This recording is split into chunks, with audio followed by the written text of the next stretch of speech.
And people who are from outside, all the dignitaries, all the youngsters. I would also like to thank the Tej Gyan Foundation and everybody here on the dais for inviting me. I'm thinking I'm good enough कि मेरी इतनी हैसियत है कि मैं आप लोगों के सामने आकर प्रस्तुत हो सकूं, इतनी खूबसूरत किताब आप लोगों के सामने पेश कर सकूं. एक्चुअली इस किताब की एक दो खासियत हैं जो मैं आप लोगों को बताना चाहूँगा. जैसा मैं बता रहा था कि जब मैं सुबह उठता हूँ तो यही सोचता हूँ कि जो मैं करने जा रहा हूँ उसके अंदर कोई अच्छी बात है या नहीं. और मैं बहुत किताबें पढ़ता हूँ. As a matter of fact मेरे पास खुद कुछ 15 या 20 हज़ार किताबें मेरे पास घर में हैं. और मैं हर वक्त दिन में 3 किताबें एक साथ पढ़ता हूँ. एक मैं अपनी गाड़ी में पढ़ता हूँ जब काम पर जा रहा होता हूँ, एक मैं सोने से पहले पढ़ता हूँ, और एक आप ज़्यादा ना हंसे तो बताऊँ बाथरूम में पढ़ता हूँ. सो आई रीड ऑल 3 बुक्स. और मैंने बहुत सारी सेल्फ हेल्प और सेल्फ रियलाइजेशन की किताबें भी पढ़ी हैं. लेकिन इस किताब की एक यूनिकनेस है. हर किताब यही कहती है कि अच्छा सोचो, अच्छा दिमाग में लाओ, अच्छी विचारधारा रखो. लेकिन ये किताब के अंदर बताया गया है कि किस तरह वो विचारधारा आपके अंदर उत्पन्न हो सकती है. How can this be created from the inside.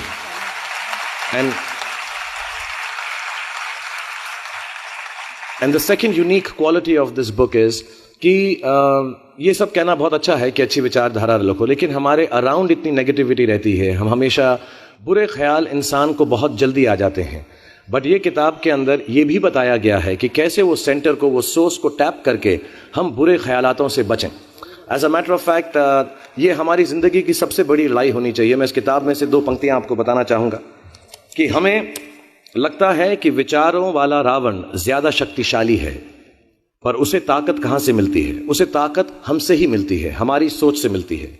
इस किताब में उस सोर्स को कंट्रोल करना सिखाया गया है. जैसा मैंने कहा कि सुबह उठते ही अच्छी थॉट्स सोचो. इस किताब में 2-4 लाइनें और ऐसी हैं जो मुझे लगता है हमको सोचने पर मजबूर करती हैं. If you get up in the morning and if you think only good thoughts, किसी के लिए बुरा मत सोचो, सिर्फ अपना अच्छा सोचो. मैं बड़ा सेल्फिश आदमी हूँ और मैं बिलीव करता हूँ कि अगर दूसरों का सोचने का मौका ना मिले, अपने लिए भी सिर्फ अच्छी बात सोचो. ये मत सोचो कि दूसरा हार जाए, ये सोचो कि मैं कैसे जीतूं. It's only a way that you can turn around the same thought. Because as this book says, विश्व में किसी भी चीज की भौतिक निर्माण से पहले उसका विचारों में निर्माण होता है. Which is true. I believe all things created in this world are created by our own thoughts. जो विचार होश और जोश में किए जाते हैं वे ही हकीकत को बदलते हैं. दुनिया वैसी नहीं है जैसा आप सोचते हो, दुनिया वैसी है जैसे आप हो.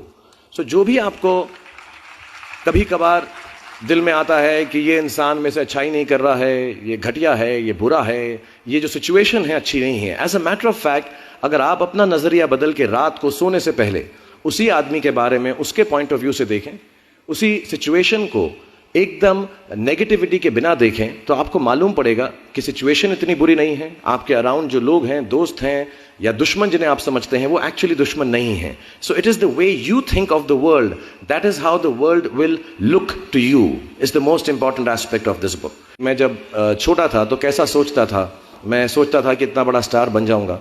आई रिमेंबर मैंने टीवी में एक सीरियल किया था, आप लोग शायद बहुत सारे यहाँ पे छोटे इन्होंने देखा नहीं होगा. एक फौजी सीरियल किया था मैंने. एंड पहली बार जब मैं सड़क में जा रहा था तो मैंने देखा 2 औरतें 3 व्हीलर में हैं, और सडनली उन्होंने मुझको देखा. मेरा नाम उस सीरियल में अभिमन्यु राय था, फौजी में. और सडनली उन्होंने मुझे देखा और मैंने नोट किया कि उनके मुंह पे इतनी बड़ी मुस्कान आ गई है मुझे देखते ही कि हाय शाहरुख शाहरुख, ऐसा करके वो चिल्लाने लगे. And to me the greatest moment in my life and the greatest desire in my life became कि मैं लोगों को मुस्कुराने की रीजन दे सकूं, उनको मुस्कुराने का रीजन दे सकूं. तो जब मैं मुंबई आया, जैसे जवान लोगों के थॉट्स होते हैं कि मैं बहुत पैसे कमाऊंगा, बहुत नाम कमाऊंगा, बड़ा घर करूंगा, मेरे दिमाग में 2 मेन चीज़ें इन सब मटेरियल चीज़ों के पीछे थी. आज मेरे पास अल्लाह के फजल करम से सब है, लेकिन इन चीज़ों के पीछे, ये गाड़ी मांगने के पीछे, घर मांगने के पीछे, और मुझे लगता नहीं ये बुरा है. I think all of you should imagine all the good material things that you want, but behind them there were 2 good thoughts. 1, मेरे माँ बाप की डेथ हो चुकी थी, एंड मेरे दिल में एक ही अरमान था कि अगर मुझे कोई बड़ा फिल्म फेयर का जैसा अवार्ड मिले तो वो मैं अपनी माँ की याद में अर्पित कर सकूं. तो my main dream was that I should win the award and become so big that my mother can see me from heaven. मेरे दिल में ये था. और दूसरी बात ये थी कि जो भी मैं काम करूं, जितने साल भी मैं काम करूं, मैं लोगों को मुस्कुराने के रीजंस देता रहा हूं. So my thoughts were always very positive. Today I have a big house, I'm a big star, I make a lot of money, and life has been very, very kind to me and my family. And before I go ahead, I want to thank you all for making my life so wonderful, because if it wasn't for you people, it wouldn't be so wonderful. But my reasons were very, very clear. Ki I will do this to bring smiles to people's faces. And that's the God's honest truth. Today sometimes I don't need any of it, but I keep working day and night, 20 hours a day.